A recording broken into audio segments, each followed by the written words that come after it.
في حاجة لازم تعرفوها، وحاجة لسه عم ترامب لسه مودي واحدة ورا الشمس بسبب الموضوع دوت.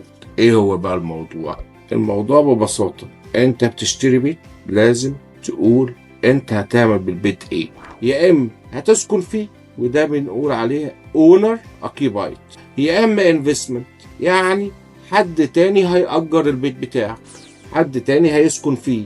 الحركة اللي بتحصل بقى في النص ودي بتحصل فيها مشاكل كتير، اللي هي اسمها السكن هوم. السكن هوم دوت، ده يعني ايه، نسبة قليلة أوي أوي أوي أوي لكواليفاي ليها.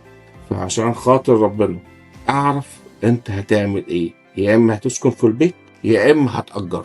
ده بكل بساطة، عشان الموضوع دوت بقى مشكلة كبيرة كبيرة كبيرة في السوق.